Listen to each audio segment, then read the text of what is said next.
Hello दोस्तों, मेरे प्यारे मित्रों, मेरा नाम है गौरव। आप सभी का मेरे इस चैनल अननोन कोड्स में स्वागत है।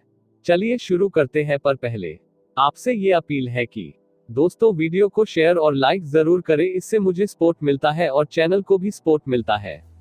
दोस्तों आपको बता दें कि भारत चीन फेस ऑफ पर हमारे चैनल की पूरी नजर है, तो जुड़े रहिए हमारे साथ।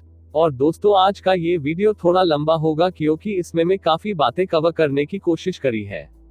अब शुरू करते हैं। आज का टॉपिक है नेपोटिज्म इन बॉलीवुड। सोचा नहीं था कि इस विषय पर भी वीडियो बनाना पड़ेगा। भाई भांतिजावाद कहाँ नहीं है, राजनीति में है, सभी जानते हैं। घर पर, दोस्तों के बीच में, और तो और यह यूट्यूब पर भी है। ये नेपोटिज्म कहीं भी हो उस समाज के लिए कलंक ही है, और बॉलीवुड के इस नेपोटिज्म के लिए कुछ हद तक हम लोग भी जिम्मेदार हैं। हम लोग भी स्टार किड्स की सारी फिल्म्स देखने के लिए लालायित रहते हैं, पर एक नए बंदे के लिए नहीं। हम तैमूर को इतना सपोर्ट करते हैं कि उसे लाखों रुपयों के विज्ञापन मिल जाते हैं। अब इसमें उसका क्या टैलेंट हो सकता है, जब वो बड़ा हो तो बहुत अच्छा एक्टर बने, या नहीं भी, पर अभी से कैसे। यही बात ने बढ़ावा दिया है इस नेपोटिज्म को। फिल्म इंडस्ट्री में 10 बड़े कैंप का दबदबा है, इसीलिए सुशांत सिंह राजपूत जैसे टैलेंट पर भारी पड़ते हैं celeb kids because they have fame. 2019 में बॉलीवुड इंडस्ट्री ने 4000 करोड़ की रिकॉर्ड कमाई की थी। इसमें करीब 50% हिस्सेदारी 10 बड़ी फिल्मों की थी, या यूं कहें कि बड़े बैनर की थी। बॉलीवुड में सुशांत जैसे टैलेंट तभी टिके रहते हैं जबकि उनका कोई गॉडफादर हो और लगातार काम मिलता रहे। सुशांत सिंह राजपूत की आत्महत्या मामले में अभी तक कोई मोटिव नजर नहीं आया है। 15 जून को सुशांत के अंतिम संस्कार के बाद बॉलीवुड में सेलेब किड्स को लेकर नेपोटिज्म यानी कि भाई भतीजावाद और आउटसाइडर्स को लेकर होने वाली खेमेबाजी का विरोध जोर पकड़ने लगा है। इंडस्ट्री की बेचैनी को बढ़ाने वाली 3 बातें जानते हैं। कंगना रनौत ने सबसे ऊंची आवाज में सीधे करण जौहर को निशाना बनाया। इसके बाद दर्जन भर और भी लोग साथ खड़े हो गए। प्रीतीश नंदी कहते हैं कि बॉलीवुड में क्रूरता के लिए गेम नहीं बल्कि एक गैंग जिम्मेदार है। ये ऐसा गैंग है जो सब कुछ कंट्रोल करना चाहता है। ऐसी ही प्रतिक्रियाएं रोज आ रही हैं। पुलिस भी प्रोफेशनल नेपोटिज्म और बॉयकॉट वाले एंगल को खंगाल रही है, और इसीलिए उसने सबसे ताकतवर कहे जाने वाले यशराज फिल्म से सुशांत के साथ किए कॉन्ट्रैक्ट की दस्तावेज ले लिए हैं। पुलिस रिया चक्रवर्ती के रोल को भी बहुत बारीकी से जांच रही है, क्योंकि सुशांत की 3 कंपनियों में से 2 में रिया पार्टनर थी। गुटबाजी, नेपोटिज्म और बॉयकॉट जैसे शब्द अटके और नए प्रोजेक्ट्स पर भारी न पड़ जाए, इसके लिए बकायदा कई जगह से ये मैसेज भिजवाए जा रहे हैं कि सुशांत ने डिप्रेशन के कारण जान दी, उनके पास काम की कोई कमी नहीं थी। 10 जनवरी 2019 की पीएम मोदी के साथ बॉलीवुड सितारों की सेल्फी और करण जौहर का मैसेज को समझते हैं। आज की वीडियो रिपोर्ट में समझते हैं बॉलीवुड में कैंपों की ताकत और उनके काम का तरीका क्या है। बॉलीवुड को हम एक परिवार नहीं बल्कि गांव समझे, और कुछ ही लोग हैं उस गांव के जमींदार। मुंबई बेस्ड भारत की सबसे बड़ी फिल्म इंडस्ट्री वास्तव में धड़ों में बनती है। यहाँ किसी एक की सत्ता नहीं चलती बल्कि कई बड़े ग्रुप्स का दबदबा चलता है। इन्हें कैंप कह सकते हैं। फिल्म उद्योग को करीब से जानने वाले आशुतोष अग्निहोत्री कहते हैं कि बॉलीवुड को ऐसे बड़े गांव की तरह मान सकते हैं, जहां ताकतवर किसान अपने अपने खेतों में अपने अपने हिसाब से फसल उगाते हैं। वास्तव में बॉलीवुड किसी एक जगह का नाम नहीं है। बहुत से लोग अंधेरी में यशराज वाली सड़क यानी वीरा देसाई रोड को या वसोवा को ही बॉलीवुड समझते हैं, तो बहुत से लोखंड वाला कॉम्प्लेक्स को, लेकिन असल में पूरी मुंबई में अलग अलग इलाकों में कई स्टूडियो और ऑफिस फैले हुए हैं जो अपनी जगह बदलते भी रहते हैं। फिल्म सिटी यानी कि दादा साहेब फाल्के चित्रंगरी गोरेगांव में है। छोटी फिल्मों का कुछ हिस्सा गोरेगांव और ओशिवारा में बनता है। आदर्श नगर में भोजपुरी फिल्में बनती हैं, जिसके लिए लोग यूपी बिहार से आते हैं और यहां से फिल्म बनाकर चले जाते हैं। जुहू, ओशिवारा और मड आइलैंड के बंगले वाले इलाकों की पहचान टीवी शोज की शूटिंग के लिए है। टैलेंट की मारामारी, इसी से बनती किस्मत और होती कमाई सारी, और यही तो है बस। ट्रेड एक्सपर्ट कहते हैं कि 107 पुरानी साल की फिल्म इंडस्ट्री में भी कई तरह कैंप रहे हैं। एक दौर था जब राज कपूर, देवानंद, राजेंद्र कुमार और दिलीप कुमार के कैंप हुआ करते थे। फिर अमिताभ बच्चन, राजेश खन्ना का कैंप था। आगे मिथुन और अनिल कपूर, और फिर शाहरुख और सलमान खान का कैंप शुरू हुआ। अब Yashraj Bhansali production, Nadiadwala, T series, Balaji telefilms, UTV motion pictures और धर्मा प्रोडक्शन जैसे बड़े कैंप बन गए हैं। इन कैंपों की ताकत का अंदाजा उनके पास मौजूद स्टॉल्स की तादाद से लगने लगा है। उन्हीं प्रोड्यूसर्स के साथ फिल्मों के करार होने लगे जिनके पास स्टार या फिर स्टार किड्स का पूल होता है। ऐसे होता है टैलेंट मैनेजमेंट का कारोबार। समझते हैं सारा गणित। इन कैंपों ने बॉलीवुड में टैलेंट मैनेजमेंट शुरू किया। वे जिन टैलेंट को लॉन्च करते थे उनके साथ 3 फिल्मों का करार होता है। उसके तहत कलाकार किसी और बैनर के साथ काम नहीं कर सकता।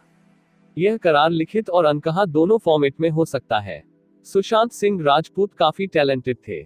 उन्हें बहुत जल्दी नेम फेम मिल गया था। उन्हें बाहर की फिल्में भी काफी मिल रही थी, परंतु एग्रीमेंट के चलते ये साइन नहीं कर पा रहे थे।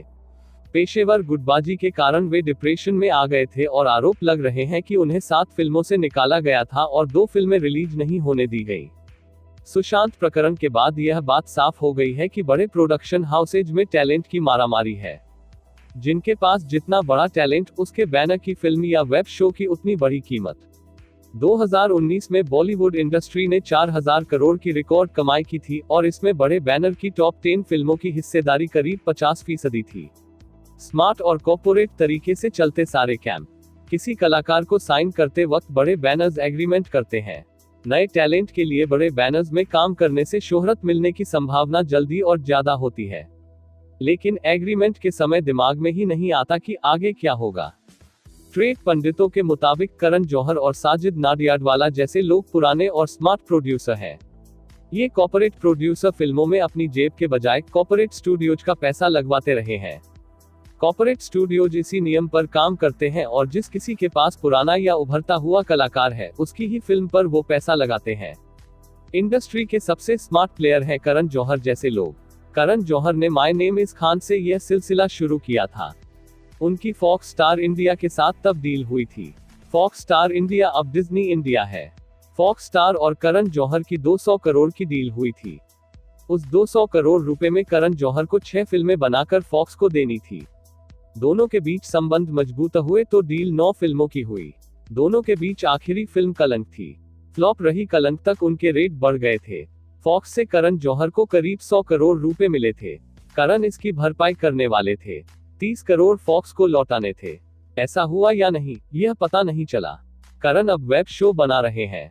शोज की पूरी डील नेटफ्लिक्स के साथ है। करण की अलग कंपनी धर्माटिक वेब शो बनाती है और अभी वो सिर्फ नेटफ्लिक्स के लिए ही बनाएगी, दूसरे किसी के लिए नहीं।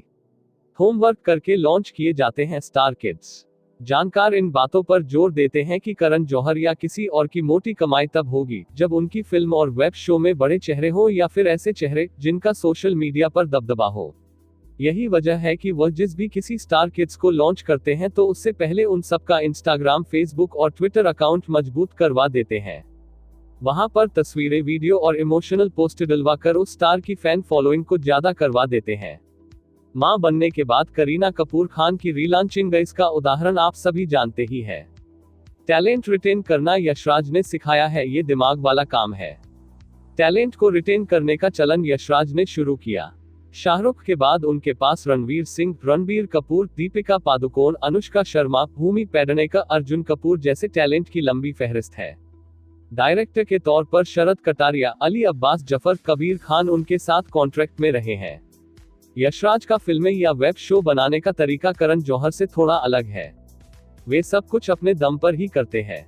वे किसी स्टूडियो के साथ जल्दी कोलैबोरेट नहीं करते, खुद फिल्में बनाते हैं, मार्केटिंग करते हैं और आखिर में डिजिटल प्लेटफॉर्म पर भी बेचते हैं। यशराज की फिल्मों के राइट्स सबसे ज्यादा सैटेलाइट पर मजबूती से बिकते हैं। कोई नहीं टालता साजिद नाडियाडवाला की बात। ये है उनका कद। साजिद नाडियाडवाला के पास भी अपना उभरता टैलेंट पूल है। टाइगर श्रॉफ, कृति सैनन, नवाजुद्दीन सिद्दीकी जैसे नाम इनके साथ देखे जाते हैं। बाकी साजिद नाडियाडवाला का इंडस्ट्री में कद इतना बड़ा है कि वो सलमान, अक्षय कुमार जैसों को कह दे तो लोग उनकी फिल्म मना नहीं करते हैं। ऐसे एक्टर्स को अपने साथ लाने में जहां बाकी सुनील दर्शन, रतन जैन, अब्बास मस्तान, वीनस टिप्स जैसे प्रोड्यूसर्स को एड़ी चोटी का जोर लगाना पड़ता है, वहीं साजिद नाडियाडवाला जैसे प्रोड्यूसर के लिए यह बाएं हाथ का खेल होता है। टैलेंट न होने की वजह से ही इंडस्ट्री के पुराने खिलाड़ियों को फिल्म बनाने में मुश्किल होती है। म्यूजिक हो या फिल्में, भूषण कुमार का दबदबा सब जगह। टी सीरीज के काम करने का तरीका भी यशराज की तरह है। वह भी किसी कॉर्पोरेट स्टूडियो के साथ कोलैबोरेट नहीं करता, अपने दम पर फिल्में बनाता है। कहा जाता है कि YouTube से ही उसे 100 करोड़ की आमदनी लगातार होती रहती है। वे म्यूजिक के पैसों को फिल्मों में लगाते हैं और वहां से म्यूजिक के साथ अच्छी कमाई करते हैं। अमेजॉन प्राइम के साथ उनकी डील होती रही है। ज्यादातर फिल्में उसी प्लेटफॉर्म पर गई हैं। इसके अलावा नेटफ्लिक्स और जी वाले भी उसके साथ जुड़ने को तैयार रहते हैं।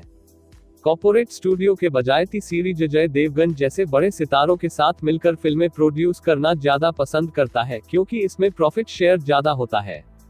कहा जाता है कि संगीत जगत में अगर पत्ता भी हिलता है तो भूषण कुमार की मर्जी पूछनी पड़ती है। जैसे स्ट्रीट डांसर शूट होने से पहले ही अमेजॉन ने 60 करोड़ में खरीद ली थी।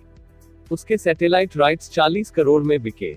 ऐसे में सिनेमाघरों से कम पैसे आने और फ्लॉप होने के बावजूद फिल्म हिट होकर प्रॉफिट दे गई थी। अब समझिए टेबल प्रॉफिट का गणित क्या कहता है। डिटेल्स।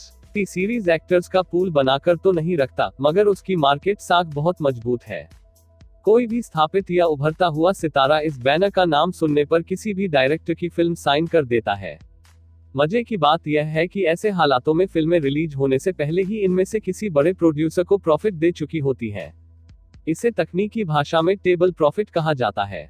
इन प्रोडक्शन हाउसेस की तरफ से किसी भी डायरेक्टर या राइटर को सीधा इशारा रहता है कि आप अपनी कहानी पर किसी भी स्टार का कंसेंट लेटर लेकर आइए और हम फिल्म प्रोड्यूस करेंगे। एक बड़े ट्रेड एक्सपर्ट ने यह तक कहा कि भंसाली तो हाल के वर्षों में स्टूडियो को भी चैलेंज करने लगे हैं। पिछले साल सलमान खान के साथ बड़ी फिल्म इंशाल्लाह इसलिए नहीं बन पाई क्योंकि स्टूडियो से ज्यादा कमाई का शेयर वो खुद चाहते थे, मगर सलमान ने ऐसा नहीं होने दिया। दुर्भाग्य की बात यह थी कि फिल्म बनने से पहले ही कमाई का बंटवारा आपस में हो रहा था। स्टूडियो ने एक हद तक भंसाली की मांग मानी, मगर जब पानी सर से ऊपर चला गया तो उसने भी इंशाल्लाह से हाथ पीछे खींच लिए। सुशांत की आत्महत्या के बाद टैलेंट बनाम नेपोटिज्म के नाम पर यह तस्वीर खूब वायरल हो रही है। पिछले कई सालों में नेपोटिज्म बहुत हावी हुआ है, जो कुछ 5 से 6 बैनरों में सिमट गया है। अगर आप इन बैनरों से जुड़े लोगों की चमचागिरी ना करो, उनके हाँ में हाँ न मिलाओ, तो ये लोग आपको इंडस्ट्री में नहीं रहने देते हैं। ये इस इंडस्ट्री की सच्चाई बन चुकी है। सुशांत डिप्रेशन में थे, इसमें कोई शक नहीं है। उनके डिप्रेशन की वजह थी उन्हें फिल्में ना मिल पाना। एक आर्टिस्ट जिसे MS धोनी और छिछोरे जैसी 2 बड़ी फिल्में दी हो और उसके बाद उनके पास एक भी फिल्म ना होना, ये आश्चर्य की बात है। छिछोरे के बाद जो उन्होंने फिल्में साइन की थी वो उनके हाथों से क्यों निकल गई, इसका जवाब किसी के पास नहीं है। अमोद मेहरा, जो कि एक क्रिटिक और जर्नलिस्ट है, का कहना है कि करण जौहर जो कर रहे हैं वह फेवरेटिज्म है। मेरे हिसाब से नेपोटिज्म के नाम पर डिबेट होना ही नहीं चाहिए। सुशांत की मौत के बाद भी डिबेट नहीं बल्कि एक कैंपेन चल रहा है। नेपोटिज्म उसे कहते हैं जो खुद अपने बच्चे को प्रमोट करे। करण जौहर अपने बच्चे को प्रमोट नहीं कर रहा है, वो तो दूसरों के बच्चों को प्रमोट कर रहे हैं, जिसका मतलब है कि वो एक सही बिजनेसमैन है। उन्हें पता है कि अपना काम कैसे करवाना है। इसे नेपोटिज्म नहीं बल्कि फेवरेटिज्म कहा जाता है। ये पूरी दुनिया में चलता आ रहा है। अगर कोई अपने फैमिली मेंबर या अपनी फेटर्निटी के लोगों के साथ काम करना चाहे तो वो गलत नहीं है। हमारी इंडस्ट्री में ऐसे कई लोग हैं, सिर्फ एक्टर्स ही नहीं बल्कि अलग अलग डिपार्टमेंट से, जहां उन्होंने अपने बच्चों को लॉन्च किया लेकिन वो सफल नहीं हो पाए। अतुल मोहन जी, एक ट्रेड एनालिस्ट, कहते हैं कि स्टार किड्स हो तो सक्सेस रेट बढ़ जाती है। इंडस्ट्री में नेपोटिज्म आज से नहीं बल्कि दशकों से है। सुशांत के दिमाग में क्या था, ये कदम उठाने से पहले ये कोई नहीं जानता और जान भी नहीं पाएगा। वो करियर में काफी अच्छा कर रहे थे। देखिए, इस जनरेशन को समझना होगा कि हिम्मत से काम करना चाहिए। इस बात से इनकार नहीं कि स्टार किड्स का किसी प्रोजेक्ट में होना उसकी सक्सेस रेट बढ़ा देता है।